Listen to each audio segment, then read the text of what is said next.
Doctor Operti, adelante. Muchas gracias. Bueno, buenas tardes a todos. Y todos incluye todos. Yo no uso la diferencia de género. No, jamás. En ningún lado hablo de, y no por exclusión de la señora dama, no, todo lo contrario. Es precisamente al contrario. Es porque las señoras forman parte de ese todo. Yo, por inversas razones a las que habló o mencionó al comienzo el amigo Alberto Cavalleri, voy a hablar sentado. Primero, porque me ven igual. Segundo, me van a escuchar igual. Y tercero, me aplaudirán o no, dependerá de lo que yo diga. Yo te lo digo. Por lo tanto, voy a hablar sentado. Y además acá hay un vicio de práctica que proviene de que yo, mis clases que todavía dicto, las dicto sentado. A veces hago un transcurso en el aula cuando veo a alguno que está medio sonoliento o uno que está pegando el reloj. Pero en términos generales prefiero hablar sentado. Yo diría que hoy están en esta mesa los dos grandes temas de la opinión pública uruguaya. No han sido elegidos por casualidad. Han sido elegidos inteligentemente y sensiblemente. Estos temas no pueden pasar como un tema administrativo, como un proyecto de ley más que ingresa y sale porque hay un automatismo de mayorías que lo aprueba y que margina a la opinión pública de la discusión abierta, de la confrontación de ideas, que es propia del sistema democrático. Ese es uno de los problemas mayores que el Uruguay tiene hoy día. Grandes temas se resuelven de una manera, yo diría, muy poco democrática, en el sentido esencial de la palabra, del demos participando de la discusión de los temas. Y del mismo modo, en el tema de la marihuana, muy sensible, muy directo, de aprehensión, casi yo diría, de registro elemental, parece claro, no solo porque hay compromisos internacionales que así lo establecen y de vigor, sino porque ensayar una terapéutica como esta es apostar al vida o muerte, es hacer de este tema un tema de incursión o de excursión y no un tema de análisis o de reflexión. Pero yo quiero ir a mi tema, por más que siento la tentación de alguna manera de hacer una breve referencia, aunque más no fuere, a ese tema. Hablar del Mercosur es casi hoy día, podría llegar a ser una cuestión casi banal. Podría considerarse por ustedes, por dirigentes que han venido de todo el país, por amigos de todo el país, podría considerarse como un tema en que está todo dicho, o lo que no está dicho está conocido. El Mercosur, yo tengo una sola cuerda, no olvidéis. Me quedó la cuerda derecha, ¿no? Menos mal. Bueno, ese es tema para otra ocasión. Pero en todo caso, hay una cosa muy clara, muy clara. Hablar del Mercosur hoy, de alguna forma, es hablar de algo que ya fue. Hablamos del Mercosur como un pasado. Estuvo ahí, que produjo determinados efectos, que creó determinadas situaciones y que hoy ya no existe. Hace pocas horas, en otro escenario de naturaleza, yo diría, corporativa, asociativa, como es la Cámara de Comercio, en compañía de distinguidos amigos y especialistas en estos temas del comercio internacional, el embajador Lacarte Muró y el embajador Carlos Pérez del Castillo,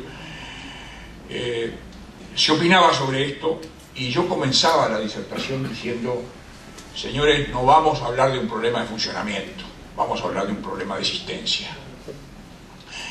Y eso no es una frase, o no es un comienzo de discurso de barricada para suscitar el aplauso fácil o el asentimiento automático, es simplemente el diagnóstico sintético de la situación.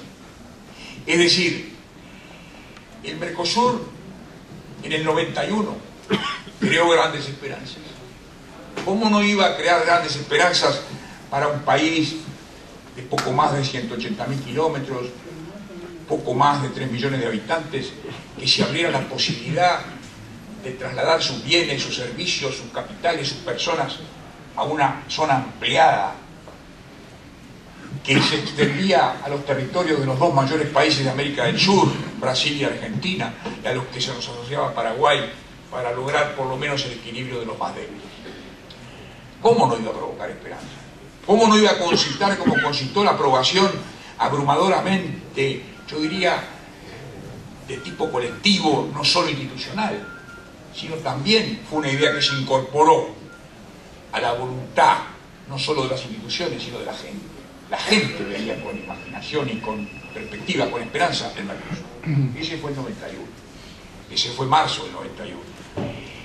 Y luego el Mercosur empezó a navegar, a veces con rumbos ciertos, a veces perdiendo la brújula, a veces cediendo mucho más al imperio de las circunstancias que a la búsqueda de un destino ya establecido. Pero la situación se fue de alguna manera, yo diría, manejando. Y vino el 94. Y vino el 94 y vino la segunda presidencia electo del presidente Sanguinetti. Y en ese momento estaba la reunión de Europret, en diciembre del año 94. Yo no quiero acá hacer autorreferencias que puedan ser interpretadas como una inmersión en la historia para señalar acciones personales, simplemente porque creo que hacen parte de un inventario político, y por eso es que las pongo en esta circulación. En ese momento se iba a analizar el protocolo Europret, lo que luego iba a ser el protocolo Europret. Y el doctor Sanguinetti en aquel momento me pidió que yo, me encomendó, más que pedirme, me encomendó que yo asistiera a la discusión que iba a tener lugar sobre este protocolo. Iluso yo, creí que era un anticipo a cuenta de la Cancillería, pero era a cuenta del Ministerio del Interior. Pero en todo caso, allí estuvimos y allí vimos cómo el Mercosur trataba de superar las deficiencias que tenía el Tratado de Asunción del 91 y mejorar. Pasa el tiempo y la inestabilidad política muy propia de muchos de nuestros países genera en el Mercosur la necesidad de adoptar la cláusula democrática. Y viene la reunión de Ushuaia. Recuerdo muy bien allí la presencia de Mandela, que de alguna manera venía a santificar desde una región que había vivido turbulencias muy graves una búsqueda de soluciones de concertación pacíficas. Y se aprueba el protocolo de Ushuaia. Se aprueba el protocolo de Ushuaia y con ello el compromiso de los países, de los estados, de que si existe una turbulencia institucional seria, los demás deben estar atentos, deben participar, deben analizar entre sí y con el Estado afectado. Y recalco esto, la situación. Y si luego de haberlo hecho llegan a la conclusión de que efectivamente se ha producido ese desorden institucional, esa situación de inestabilidad política grave, entonces se habilita una batería de medidas que incluye, por supuesto, la suspensión, no la expulsión. El protocolo de Ushuaia no prevé la expulsión, prevé la suspensión. Bien, pasa el tiempo, se aprueba el protocolo de Ushuaia en el 98, se utiliza preventivamente en algunos casos como anuncio frente a una cierta inestabilidad política, particularmente en Paraguay, y se dice, señores, acuérdense de que existe una norma que puede llevarlos a quedar fuera del Mercosur si ustedes no observan un buen comportamiento democrático. Tenía un sentido casi pedagógico, era un dato de madurez, era la región que decía, ya no nos alcanza con que cada uno de nosotros, al interior de su respectivo Estado, proclame, difunda y respete las libertades y el sistema democrático, sino que lo queremos hacer parte del activo regional. Queremos que la región, cuando se presenta en el mundo, para hablar con la Unión Europea, o para hablar con los Estados Unidos, o para hablar con la Unión Sudafricana pueda decir: nuestro compromiso democrático está afianzado por las normas. Quiere decir que el Mercosur ha sido un producto de las normas, no es un producto natural. Esa es la diferencia entre una persona jurídica y una persona física. La persona física tiene todos sus derechos desde que nace, si nace viable, ¿verdad? Eso nos lo enseñaban en primer año de facultad, el derecho civil, y está en el Código Civil plasmado con gran claridad, el nacer viable. El Mercosur nació viable, pero luego su vida fue la que fue entrando en una suerte de adolescencia permanente, en una suerte de falta de crecimiento, en una suerte de falta de madurez. Cuando se fija en Montevideo la sede de la Secretaría y se trata de convertir la Secretaría Administrativa en Secretaría Técnica, porque era una Secretaría simplemente con un sello, que no tenía ninguna iniciativa ni ninguna posibilidad de participación en el mejoramiento institucional, Uruguay, fuertemente comprometido con el mejoramiento de la institución, trató de impulsar una Secretaría Técnica fuerte, importante, porque no conozco ni conoce nadie, creo yo, ninguna organización internacional vigorosa con una secretaría débil. Secretaría débil igual organización débil. De consiguiente, nuestra apuesta estuvo, y vaya que en algún momento costó persuadir a muchos quienes creían que el Mercosur era una sociedad de los pobres, y eso se llegó a argumentar, olvidando que Brasil estaba en tren de ser una de las primeras 10 potencias económicas del mundo, y olvidando que la Argentina, a pesar de todas sus idas y venidas, constituye un vecino del que no se puede prescindir. De consiguiente, hemos sido mercosuristas, o mercosureños, como ustedes quieren llamarle, pero hoy somos, precisamente, no desde la autoridad del converso. Yo le tengo mucho miedo a los conversos, mucho miedo, sino desde la legitimidad del análisis, y no de una suerte, yo diría, de credo. Yo no convierto el análisis de las instituciones en un credo político. Al credo político se llega cuando el proceso de reflexión precede suficientemente y cala suficientemente hondo como para que la afiliación tenga la hondura del consentimiento, de la aprobación y de la propia cabeza de cada uno. Por lo tanto, no habla en este momento aquí una persona, un ciudadano colorado, un ciudadano vallista de toda la vida, que viene a compartir con ustedes una reflexión crítica de la situación presente. Viene a hablar alguien que ha tenido el compromiso fundacional de los instrumentos básicos que le dieron vida y le dan vida al Mercosur. Pero aquí, que las instituciones son el reflejo de la voluntad de sus países, y que hoy la voluntad de los socios no es que viva el Mercosur, la voluntad es que viva la Unión Sudamericana. Y la diferencia entre una y otra es que el Mercosur es un acuerdo económico de integración que asegura la circulación libre y el acceso al mercado de bienes, servicios y personas, con miras a la creación de un mercado común, que pasa de la alianza económica, la zona de libre comercio, la unión aduanera, y llega luego al mercado común. Pues se detuvo, yo diría, en la primera etapa, que no llegó a consolidar plenamente, y no solo no ingresó en las etapas siguientes, sino que se ha producido un cambio de andarivel. Íbamos por la ruta 5 y de repente agarramos un desvío y nos fuimos a la 1, con todo respeto a los destinos de cada una de las carreteras.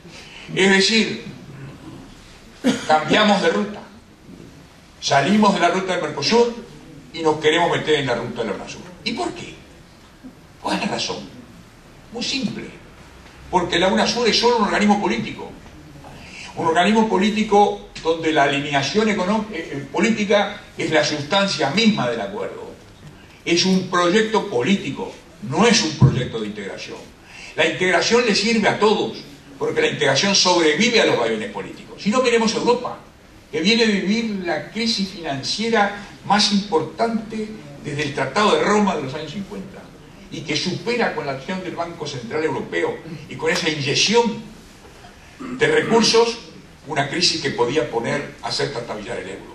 Europa se ha alineado atrás del euro, y ese compromiso de la Unión Europea muestra la fuerza propia de las instituciones de integración. Y hay gobiernos de diferentes signos, hay gobiernos que van de la A a la Z, Y sin embargo esos gobiernos declinan sus ideologías, declinan su discurso político y buscan de todas maneras salvar la región, salvar a Europa de la tormenta financiera y de la crisis de desocupación y de disminución de la productividad. Y buscan hacerlo a través del instrumento del que disponen, que es la moneda única. Y buscan hacerlo a través de un banco central al cual están dispuestos a darle los poderes de tutela y de observancia y de vigilancia de los que carecía. Por lo tanto, este es un proyecto político el que hay atrás de todo esto. No nos engañemos. Y el Partido Colorado, el vallismo, tiene la obligación de ser un detector público que comparta las reflexiones. Don José Valle Ordóñez fue un gran discutidor de ideas, un gran promotor de ideas. Inundó al país de proyectos e ideas. Y hay que inundar de nuevo al país de proyectos e ideas. Porque el país necesita verse reflejado. El país necesita encontrar un rumbo, visualizar un rumbo. Hoy tiene confusión. Y tiene confusión, naturalmente, ¿cómo no tenerla? Si cada día despierta con un problema más grave que el día anterior. Si cada día despierta con una iniciativa menos sustentable que la anterior.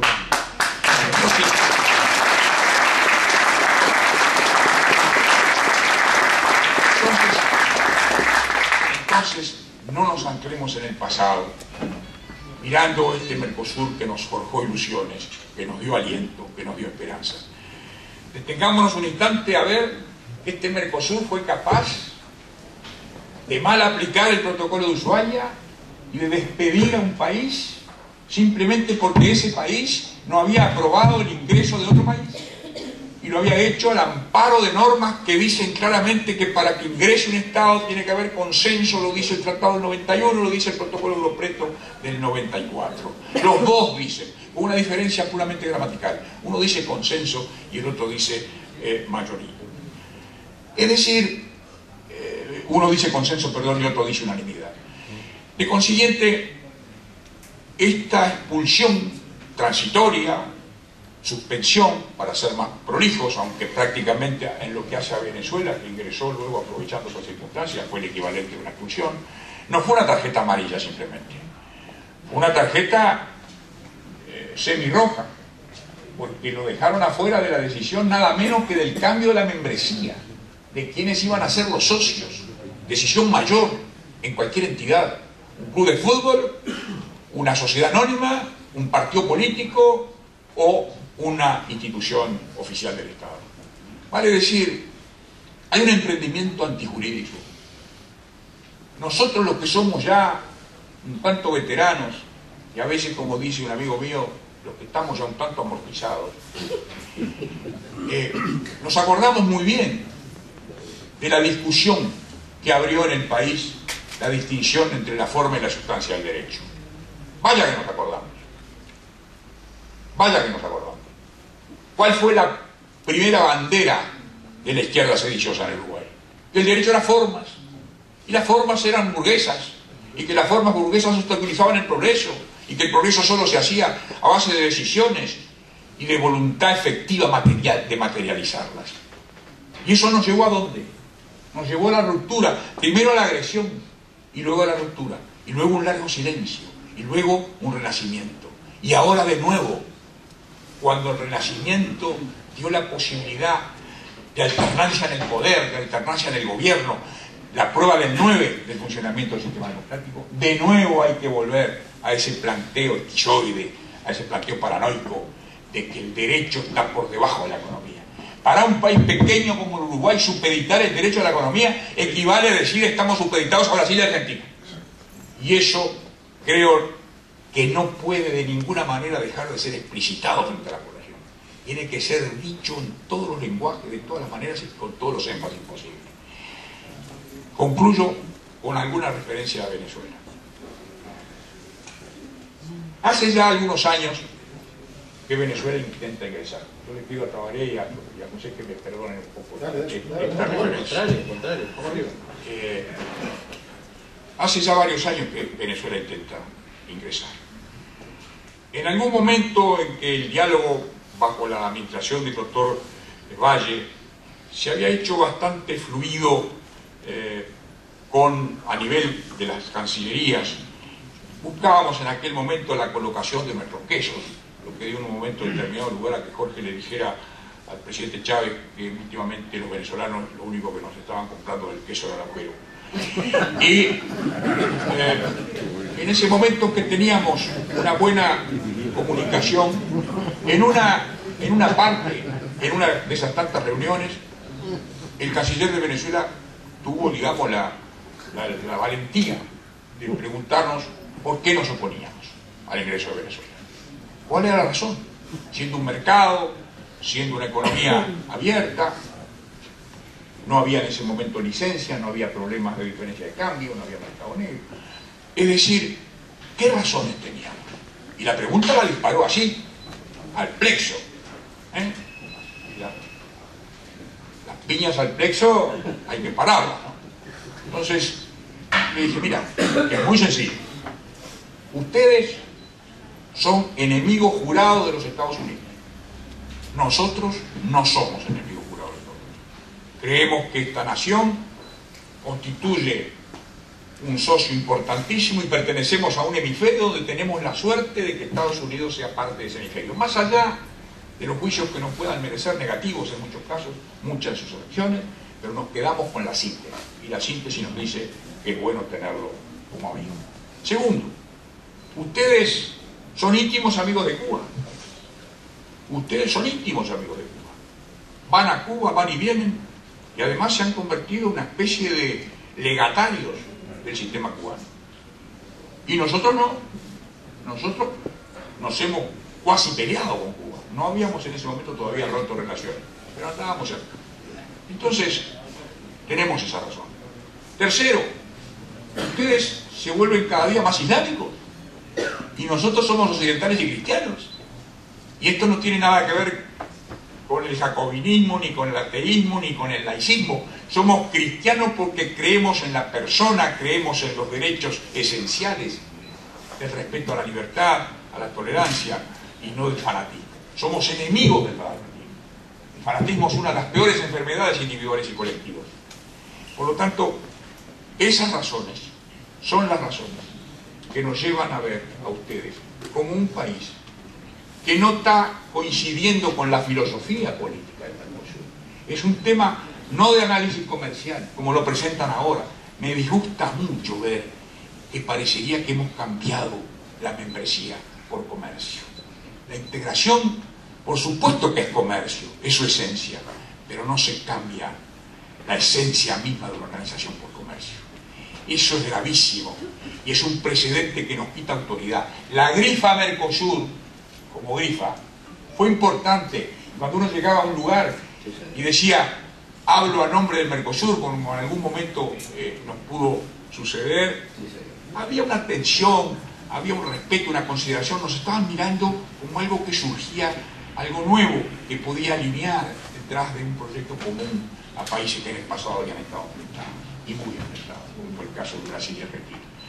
Hoy día, yo pregunto, me lo pregunto a mí mismo, estamos en plena apertura o cierre, no sé cómo llamarle, de la negociación con la Unión Europea.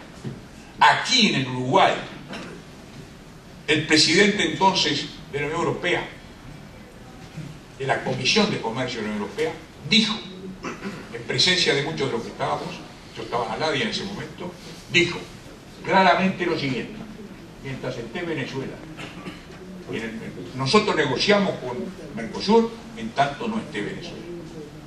No sé si la reacción hoy día es la misma, no lo sé, pero sí pienso que un TLC Mercosur-Estados Unidos con Venezuela en el Mercosur es bastante más difícil que sin Venezuela.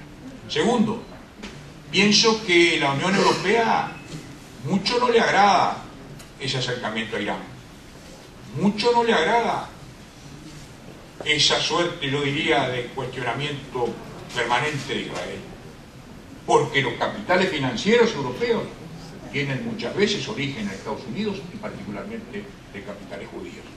Por lo tanto, nos estamos comprando un problema. Nos estamos comprando un problema. Pero además nos estamos comprando un proyecto en el que no creemos, que es el proyecto de formar una Unión Sudamericana basada en la coincidencia ideológica de los gobiernos que lo integran. Y esto es lo más peligroso, y esto es lo más disolvente, y este es el futuro con el cual nos podemos encontrar. Y de esto hay que advertir, porque si no se advierte sobre esto, habremos de tomar un camino del cual será muy difícil retomar, dada nuestra fuerza, dado nuestro poderío relativo, dada nuestra influencia también relativa. No podemos quedarnos solos en este discurso, pero para no quedarnos solos debemos hacer de este discurso un discurso conocido, potencializado, con la adhesión de países de la región que no comparten esa unión ideológica. Muchas gracias.